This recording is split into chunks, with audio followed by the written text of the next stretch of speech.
Canadian winter. That's a whole different episode that we should talk about, okay? Especially from someone who came from the Middle East. Oh my gosh. Hey guys, this is Agnibarna and Maira. Welcome to the Hidden Coconuts podcast, the show that dives deep into the lives of us coconuts, brown on the outside, white on the inside. Or in other words, those of us who identify as both South Asian and North American, juggling two identities, contemplating how they coexist. If you empathize, or you were just in the neighborhood, stick around and let's get cracking our inner coconuts.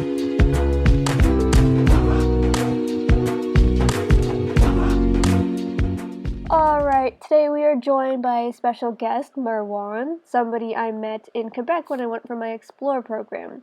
Marwan is originally from Yemen, but he was born and raised in Saudi Arabia. Then in 2018, he came to Canada. Marwan, is there anything you'd like to say? Oh, thank you very much, Myra. Such a great introduction. Alrighty, my name is Marwan. I'm 22 years old. I'm a student of finance in Concordia University, Montréal. I'm originally from Saudi Arabia. I was born and grew up in Saudi Arabia till the age of 18. And then when I was 18, I came to Canada, basically Montreal, with absolutely no knowledge of English and French, which was not that great. And I came alone when I was 18 years old. And it's been life since then, a great 4 years. Wow, that's incredible. You moved from the other side of the world. So I can imagine just how different it would be. And you already touched on the fact that there are two new languages you had to learn, and that takes a lot of time. Yeah, a lot of time and a lot of practice. And yeah, you go through a lot through the process. But I would say it's really enjoyable. Like I enjoyed it a lot, but I had my bad moments as well. For sure, yeah. Could you elaborate like how it felt to be thrust into a society that's so different? Absolutely. Okay, so let me tell you how this all started from the beginning. I graduated from high school in around May 2018. After that, I was looking into my options to go to university and stuff like that. And Canada was one of the options. All right. So like after seeing all the options and blah blah blah blah, I was like, okay, I'm gonna go to Canada. And then in 2018, I took a plane. I was like, okay, fine, I'm gonna go there, not knowing anybody, but I'm gonna go there, make my own way, study and everything. So that was cool. I got to Montreal. It was so different because before that, I've never traveled to any country that is English-speaking country. Like I've traveled, but all like to Arabic countries and countries that are similar to my culture and stuff like that. Mm-hmm. But it was the first time for me going to an English-speaking country or like an Arabic speaking country. So at the beginning, the first feeling I had was lost. It was just like being in the middle of the airport, not knowing anybody, not knowing anything. People are talking to me. I'm like, huh, yeah, like I was basically speaking body language. You know what I mean? So it wasn't English, it was in Arabic, it was body language. So I tried my best to get my way through like the airport and everything. And I went to the room that I rented and everything was just weird and kind of like scary because it's a new language, new culture, new country, new city, like basically new everything. I never had this feeling before. It was just like, I don't know, a mix of fear, excitement, and not knowing what to do, like adventurous. I don't know how to describe it, to be honest, but this is how it started. Yeah, that does sound scary, and good on you for doing that. I must ask though, of course, in the Saudi Arabia, you must have been exposed to media and movies and stuff like that. So before coming to Canada, did you have any ideas or expectations based on what you were exposed to about Canada? And maybe like it was different after you came here that gave you major culture shock? Or just, yeah, in general, did you have any expectations of what to expect when you were coming to Canada? Yeah, I think everybody like around the world had exposure to American movies and everything. And since I think American Canadian culture, it's not exactly the same, but it's kind of close. So I kind of like had an idea how people's life is and everything from that perspective, but it's still like it doesn't give you like the exact experience that you're gonna be having when you arrive to the country. So honestly, like I knew that it's gonna be like very different, but even though like you had a lot of exposure from movies and everything, you're not gonna be able to feel it until you experience it yourself. And you also mentioned that you didn't have any experience with English or French. So how, like, of all the places in Canada, did you choose Quebec and take the challenge of learning two completely different foreign languages? All right, so when I arrived to Montreal, like the second day, I met someone from Saudi Arabia. So I was like, okay, that's the person who, like he's gonna help me and stuff like that. And when I asked him like, how long have you been here? He was like 2 days. I was like, perfect. So we're on the same boat. Honestly, yeah, it was more the people who I met in the beginning, like him and a few other friends who were like in the same situation. We were like in the beginning, okay, we're just gonna stay in Montreal for like a couple of months, like just get to know the country, what are we supposed to do, how do we like renew our visas and like, all those processes. And then like we're just gonna figure it out and then like we're gonna go to Toronto or anything like that. Again, that's incredible. Like I personally, I don't believe in coincidences, so I think it's really like cool that you met somebody that was on the exact same boat as you or plane, haha. But it's really hard to be traveling alone. Like I used to travel to like Asia, but it was always with my family. Like they knew what to do, they would guide me. But the first time I actually traveled alone was this summer when I went to Quebec. Actually, I was coming back from Quebec, so that was the first time I ever had to do things on my own. And that alone was really scary. So I can't imagine you being 18 and then having to like shift across the world. It's just very challenging. Yeah, I know that was like such an experience that I will never forget in my whole life. Honestly, like I think the way I grew up is kind of different because like absolutely like Canadian culture and like the culture in Saudi Arabia is absolutely different. The way like my dad used to teach me and the way I grew up, he was like, that sort of old mentality. You gotta do like hard stuff, you gotta be tough, you gotta tough it out and stuff like that. That was some sort of like the environment that I grew up in. So from early age, like my father taught me how to drive when I was like really, really young. My dad like taught me how to spend my money, how to keep my money. At a certain point when I was like 14 or 15, like he made me basically responsible for the money and the finance and like the groceries and everything of the whole family. Like, just to teach me like how to do the papers and how to like calculate the stuff and everything like that. And he taught me like how to swim in an early age. So I'm so thankful to my dad who taught me a lot of survival skills. I think that helped a lot. And that was so useful for you as an independent student coming to a foreign country. That must have been so useful. Since you've been here for like 4 years now, do you see yourself kind of adapting to the culture of Canada? And do you think you found yourself like a middle ground between Canadian culture and your roots? Or do you still feel homesick from time to time that maybe you want to go back after you get your degree or something? Wow, that's a really deep question.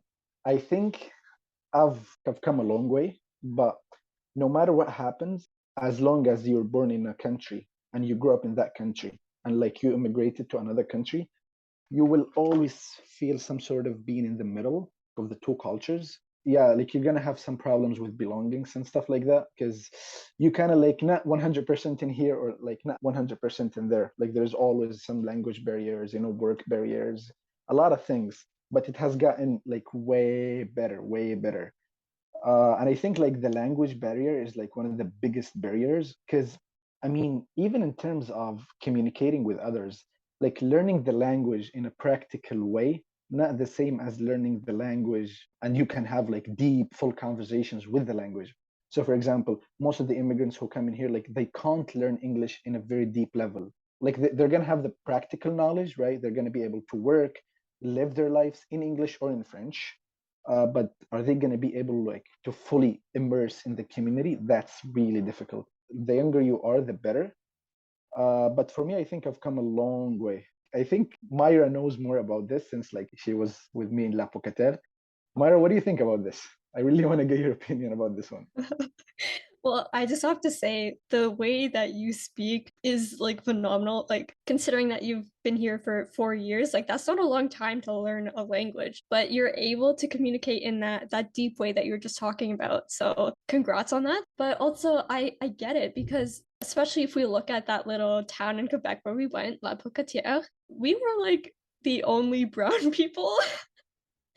That's absolutely right. Right? So like we're surrounded by white Christian people. It's just super different. So even when I was going there, it was like I was scared. I didn't know what to expect. So you don't feel like you belong 100%, and I understand that.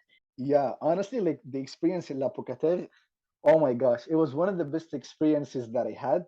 Like my emotions in La Pocatello, because I spent there like 3 months. After you, like I spent a month and a half. Uh-huh. My emotions went up and down so much, so much. Because Tatiana and I worked as animateur and animatrice. I don't know if you Uh-huh. know that or not. Yeah, yeah, I know that. Yeah, oh my gosh, that was such an experience. I just came back like 2 weeks ago. But yeah, just being surrounded with, because in the beginning it was like I had the same experience with English, right? I couldn't communicate in English. I was, I felt like misunderstood, couldn't express myself in English. And that was like a good experience and a bad experience. You know what I mean? It comes with like it's both things. But it's like, okay, it's a good experience, but you know what? I don't want to do it again. You know what I mean? Because it Yeah. was just like too much. And then when I went to La Pocatello, oh my gosh, this happens in French in a more difficult language. I was like, no, bro, no, I can't. Yeah, I can't imagine, but like I didn't know that you were going through that. Like you spoke pretty well. So Oh, thank you very much. But yeah, like, I mean, you're not gonna say everything you feel, but like, it was such an experience. But it was so fun. Like on the other hand, like I remember, like all the good moments that like all of us had, and oh my gosh, that was such an experience that I'll never forget. I bet. And it's nice to be surrounded by people that are so encouraging. Like everyone's there to learn the language at their own pace, at their own level, but they're still understanding and this openness that it's okay to make mistakes. It's okay if you're not perfect right away because nobody is. It's just about getting better. That's absolutely right. The surroundings like matters a lot. Because when we went to La Pocatello, when we like you used to learn French, we were expected to make mistakes. So it was like make mistakes, you know what I mean? And all the people who were around us, they were incredible. They were really good people. Like I don't want to name some people and forget others, but the animateur, the animatrice, our teacher, like all of them, like they were really good people. And it's the same thing in English when I learned English. My surroundings were with the English experience, it was like come say like half and a half.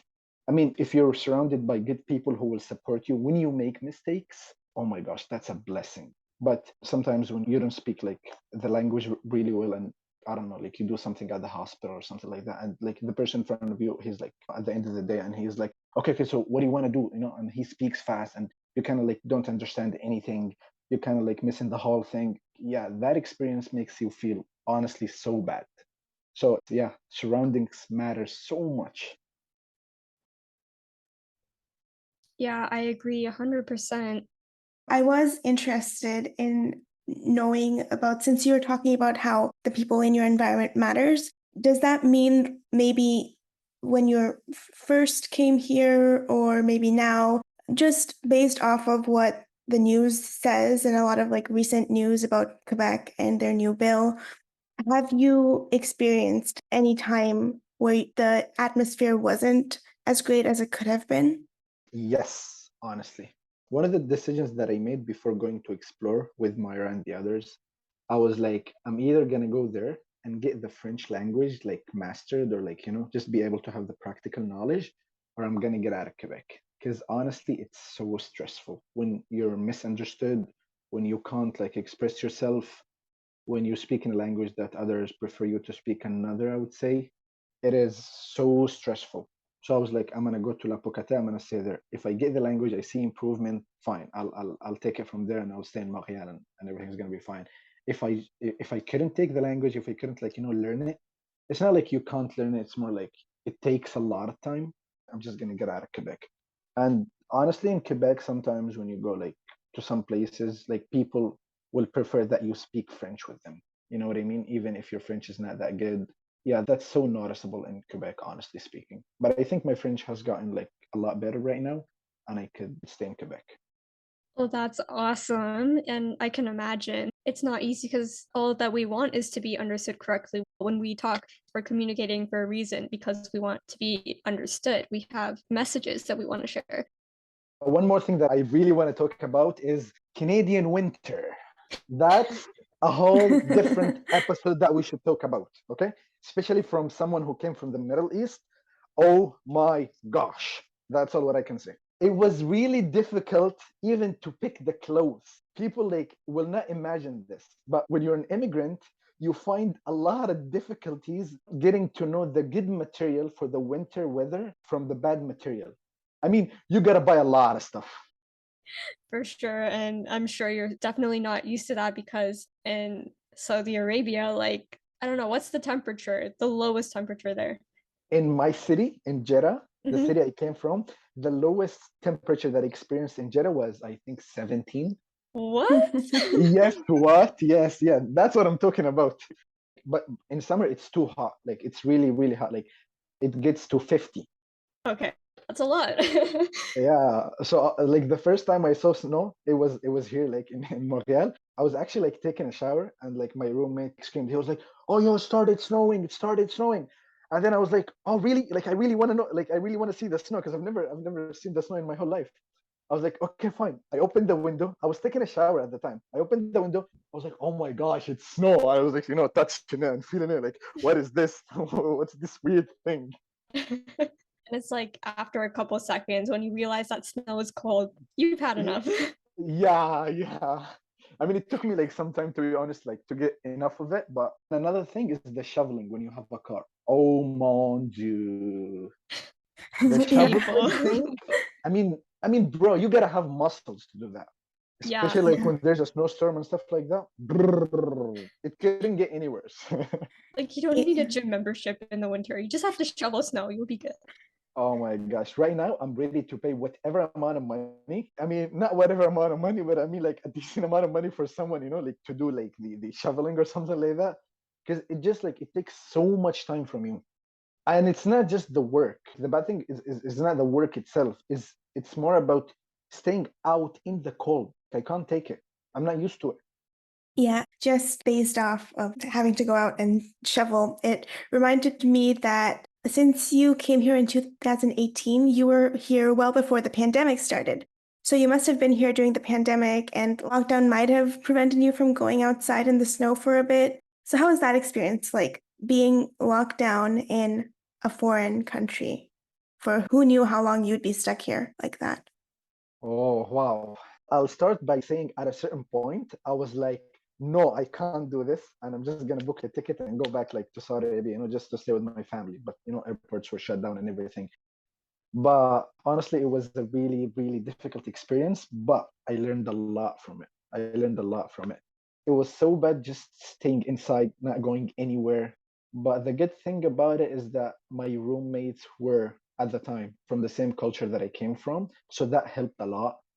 The second thing is I think the pandemic made a lot of people more miserable or like better because you have a lot of time, a lot of free time, and you have the choice between using this good time in something that's going to impact you in a good way after, or in something that's just going to waste your time and I don't know, like make you more miserable. I have a friend who told me that in this time, families will get closer together or they will grow apart because they're going to stay with each other like a lot of time Hmm. and they have to make it work. So it's either going to be like a really good impact on them after, or it's going to be like a really bad impact. For me, like I started reading at the time of pandemic. Honestly, like I was looking for any way to just distract myself because I don't want to stay like free. Because if you stay free, like you're going to feel homesick and a lot of other things. Honestly, for me, it was a really good experience and a bad experience. I mean, it was both. It sucked, but I think I made a lot from it. Like I started reading, I discovered myself. A lot of what you see from who is Marwan today, I think came from the pandemic. I love that you took the pandemic as something positive for yourself to like grow as a person. I'm pretty sure like A lot of people went into it not knowing what to expect, but it turned out to be such a wonderful time to just reflect on yourself and stay grounded to yourself and understand, like, learn to prioritize your surroundings and like what's important to you. So, along those lines, you also mentioned that you're very thankful for your roommates or your friends who you've gotten to know here who are from the same culture as you. So, has that helped you stay connected to your roots and stay connected to your country and your culture in Canada?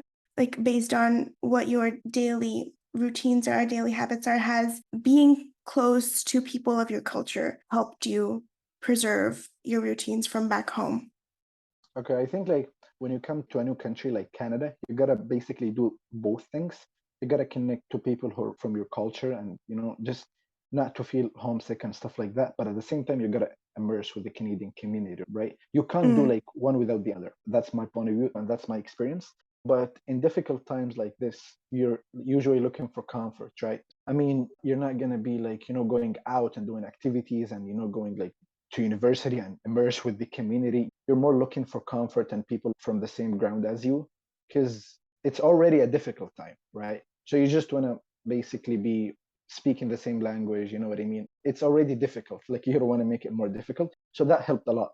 But when the pandemic ended, I did a lot of activities. I went out like with my friends from university. I did explore with Myra and the others. Like it was a really, really, really good experience. So I think basically you got to do both of the things, like immerse with the Canadian community, but at the same time, keep connected with your own people and stuff like that, just not to feel homesick. For me, honestly, like I need both of them equally. for sure. And it's really interesting getting your insight into it because you came to Canada at a relatively later age. Like, for example, compared to me, I came to Canada when I was 6.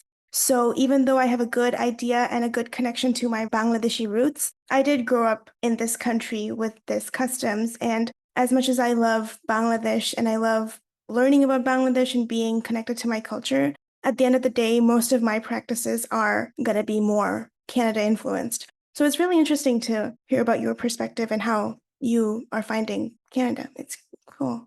Yeah, and another thing that I want to talk about is family. For me, this has been the most difficult thing in Canada, which is staying away from my family.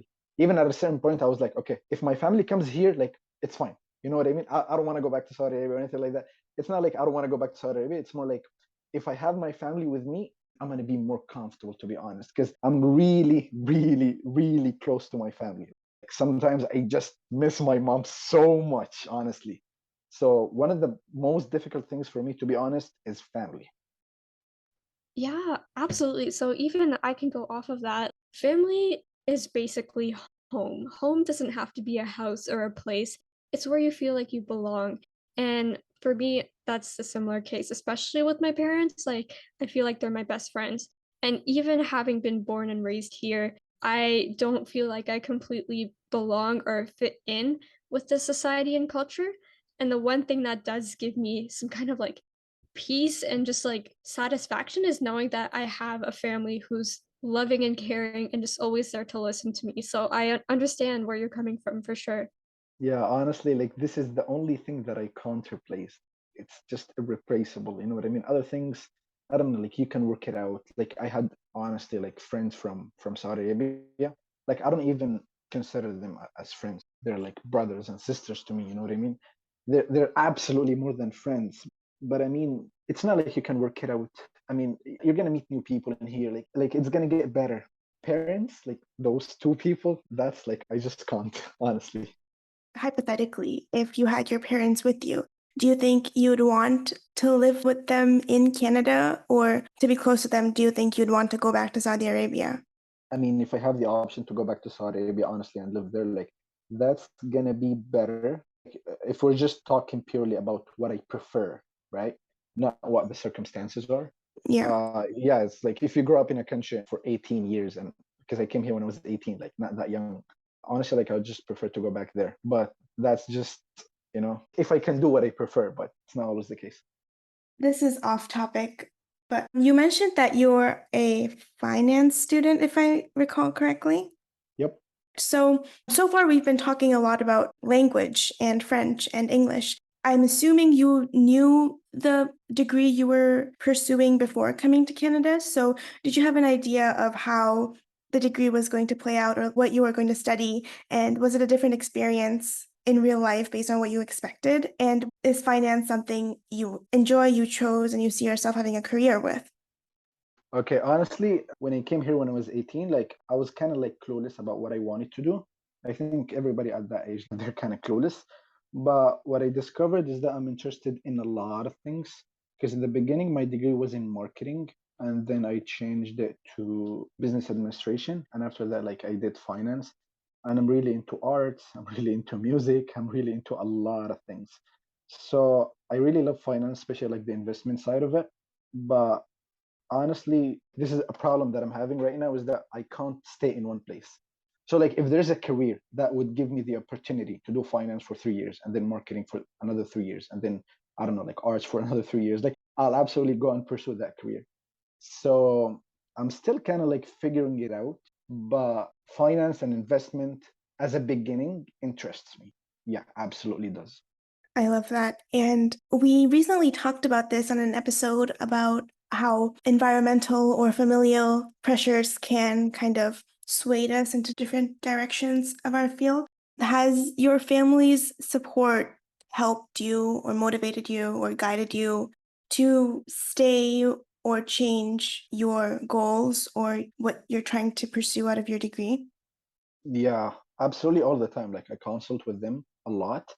But just to be honest, they support me a lot. But the thing is, the culture in here, the job opportunities, the system of education in Canada is so different than Saudi Arabia. So sometimes they give me insights based on the educational system and based on the job opportunities in Saudi Arabia, which is kind of like there's, a gap in that. So the Canadian market and the market in Saudi Arabia is really different. So I would say they support me a lot because they want to support me, but there is a gap, you know what I mean? They don't know everything about here. Right. There's like a cultural gap. Yep. That's what a lot of my family discussions are around. Like, it's just sometimes my parents don't have the same perspective as us just because they didn't grow up here, which sometimes they take the wrong way and think that we just don't trust them. But at the end of the day, it's just, you Yeah. don't know everything about here. Yeah, I deal with that a lot, but sometimes I just say yes a lot. I mean, honestly, like my parents are really understanding. So if I tell them no, like it works differently in here, they're gonna understand that since they're not in here, so they're gonna be like, honestly, like they have a lot of confidence in me. So they would advise me, give me advice and guide me. But at the end of the day, if I tell them no, like I think this is better and I give them my point of view, like at the end of the day, they're gonna trust me, which is good. That's good. That kind of helps to keep a balance between both cultures. Yeah, and keep also like my conscience clear that I'm not making them mad. Or like I'm gonna see a sandal flowing from Saudi Arabia to here in my head. Okay, we might quote that just saying. Yeah. I was just curious about something because Myra and I talk about it all the time. Is not necessarily like our immediate family experiences, because you've mentioned you're pretty close with your family, but we also like talking about our extended families who kind of we're not really close with, but when they find out that we are living in a foreign country and we speak a foreign language, they kind of prioritize us in a different way or see us in a different light compared to the rest of the family. Have you had any experiences like that? Yeah, absolutely. I know exactly what you're talking about. Usually like, when someone go and they think that you get a better life, not necessarily you're getting a better life, to be honest, because Yes. it depends on the person. It depends on the environment and they don't know anything. It's just like because the media and the movies having a big influence on Yeah, the they way people think. glamorize North American countries like it's the ultimate dream. That's the thing. And honestly, for me, even speaking from every perspective, honestly, for me, living in Saudi Arabia is way better than living in Canada for me right now. I mean, even financially, jobs in there and a lot of things in there. Like there are good and bad parts. But yeah, when I go back to Saudi Arabia, I see that clearly. You know what I mean? Oh, yo, you're the man and all of that stuff. But it's kind of interesting. But I mean, sometimes you just have to go with the flow. You can't just change the ideas of your extended family when you go like there. Sometimes you just go with their ideas, just like have the conversation, just flow. Because especially like the old ones of them, like your aunts, your uncles, It's like it's so difficult to change people's minds when they're older. It's not as flexible as when they're younger, I think. Yeah, it's definitely sometimes easier to just stay quiet. In Bangla, we have a phrase, I'll try to translate it. It's like if someone says something that I don't agree with, we'll say something like, who are they? I don't eat their food and they're not teaching me, or I don't learn their lessons, to be taking what they say personally, if that makes sense. Like they're not benefiting me in any immediate way for me to take their words so personally that they affect me day and night. I absolutely understand this one. Yeah. You can relate. Yes, like at the end of the day, that's the goal, to not care what they think, because they don't know who we are, really. They just get a really tiny like snapshot and think that we're like complete Canadians sometimes, which is not necessarily true. I know there's specific people in my family, grandpa, but there's I know that you're judging me even when you're not talking, kind of thing. But at this point, I don't think you will understand, and that might be because of a language barrier or just because you don't know that this stuff exists. But like, I'm not gonna spend that much time or energy trying to convince you, because it's not worth it. Yeah, I completely understand. To be honest, I learned this lately, but it's a really, really great lesson. There's a gap between us and our families, you know what I mean? But it's not just with your family, you're gonna have a gap with everybody on this planet. So at the end of the day, just like me, honestly, I'm just like comfortable with myself, or anybody, they should be comfortable with themselves. And the fact that you accept that you're different and you're not supposed to satisfy everybody. Hey, like I'm just different and you're just different. Our brains are not together. People study psychology for master's degree and PhD degree to understand people.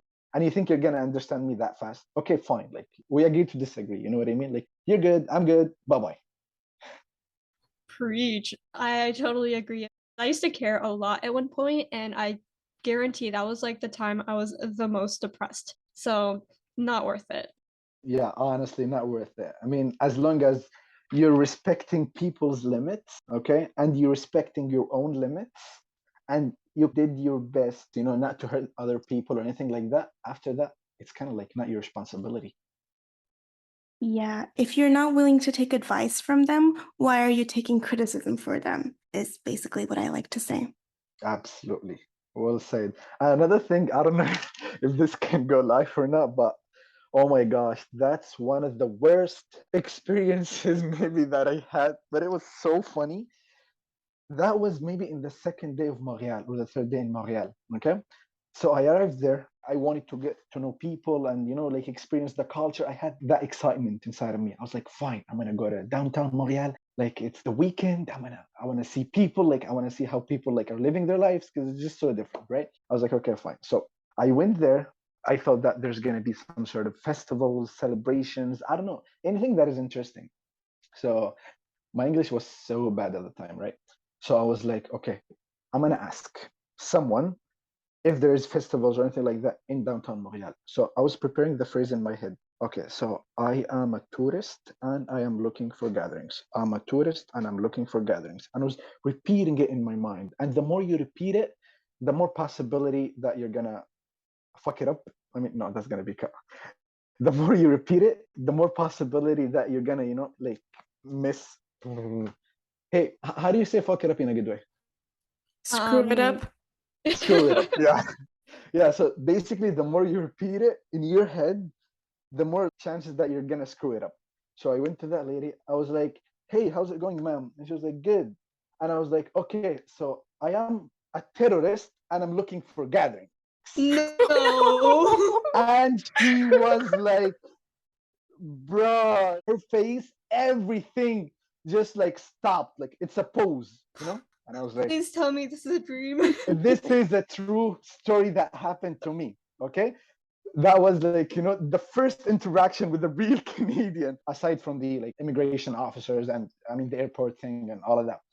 In myself, I was like, bro, like I was in the United States just like 2 days ago.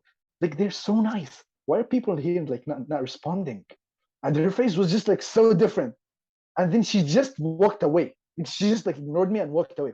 And then like I was like, okay. what did I do wrong? And then I opened Google Translate. I was like, no way I did this. And I ran away. I literally ran away. I was like, maybe she's gonna do something bad. She's gonna report me to the police or anything like that. I literally went home directly. So that was like one of the worst stories that happened to me. Holy, that's insane. Oh my god. I think it doesn't help that it plays into a common stereotype. Apparently, people might perceive Muslims to be terrorists. That's just a sad stereotype that exists. But also, I'm glad that didn't happen at an airport because, bro, if that did, I don't know what would have happened. Oh my gosh, we wouldn't be having this conversation right Yeah. now. I don't know, because it was literally a genuine mistake. Because the Uh-huh. word tourist and terrorist, like they're really close to each other. For non-native speakers, it's really close to each other. For you guys, I think like you're native speakers, but for me, it was like the same thing basically. Oh, for sure. I understand that. And like you said, it was a genuine mistake, but at least you learn from that. Oh, I learned. Believe me, I learned. Well, I don't know if this kid go live or not, but like I just stay there. Well, just to clarify, you're not a terrorist, so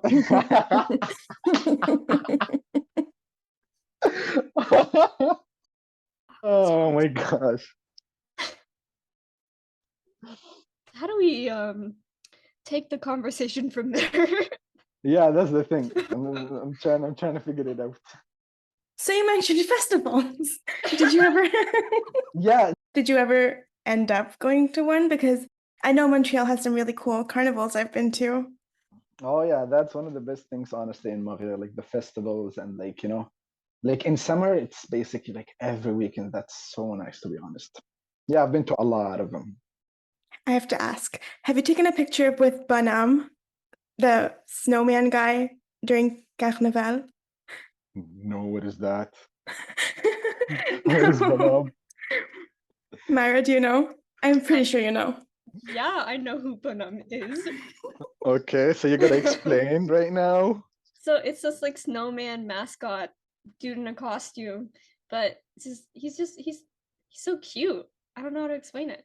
It's a huge part of the Quebec carnivals where they do the maple syrup on the snow and the ice sculpture igloos and castles. So Bonham is basically the mascot of it. He's this snowman type guy with a huge Joker type smile and a red hat that kind of falls to the side. If you Google him, he's a staple, especially for people outside of Quebec in school where we're learning French. Our French lessons and French classes revolve around him during February because that's when Carnival is. I probably should like learn more about Quebec's culture. They should have taught us that in Explore Myra though. They should have. Yeah. But I mean, there's so much to cover about Quebec.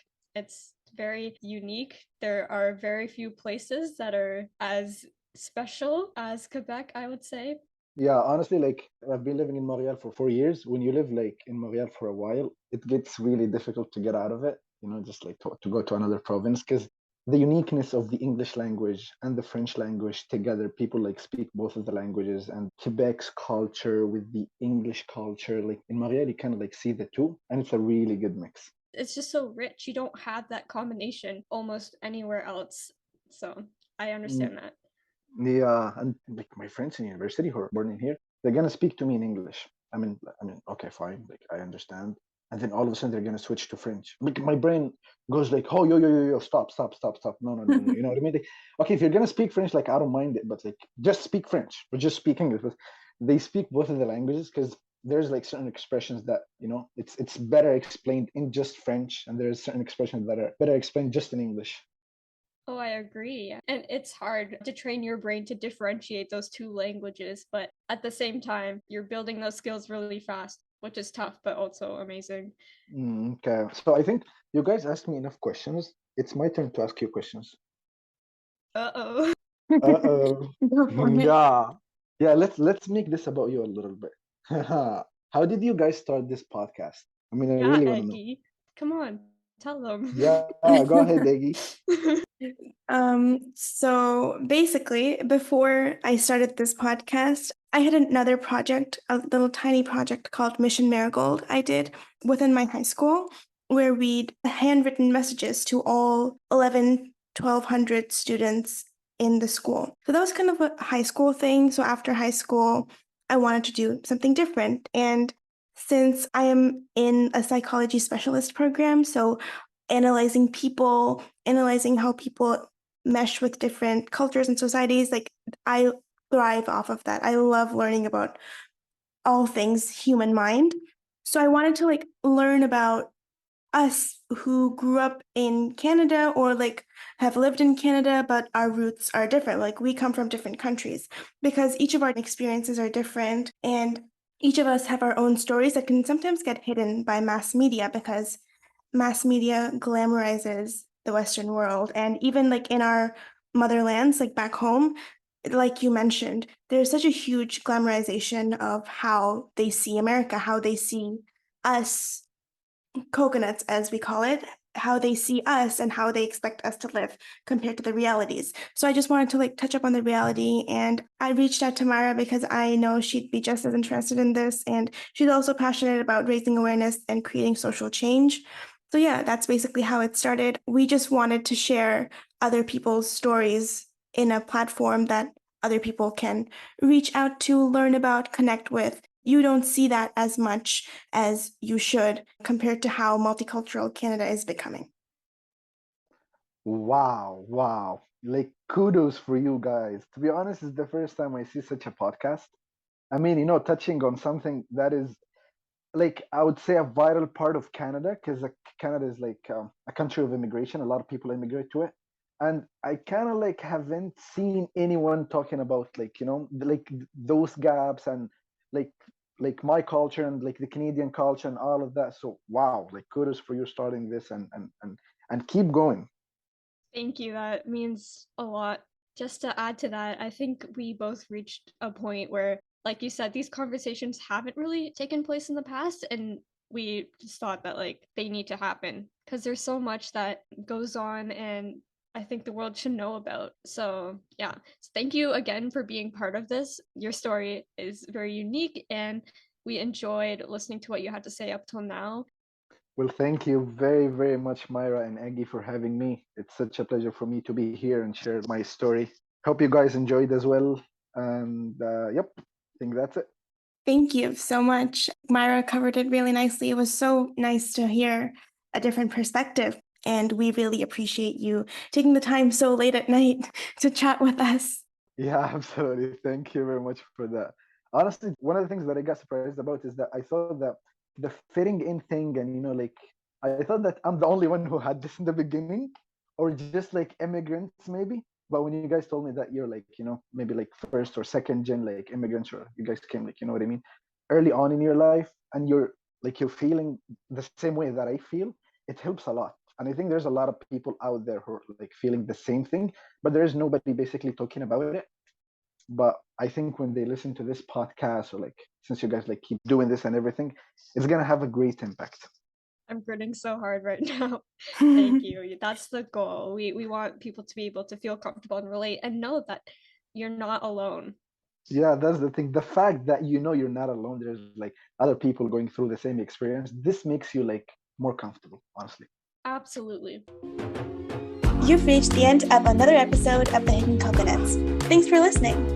Be sure to check out our Instagram at The Hidden Coconuts for bloopers, more of our wandering thoughts, and a chance to be a guest on our show. We love to discuss and tackle everyday coconut quandaries, so stay tuned, and we'll see you on top of the coconut tree soon.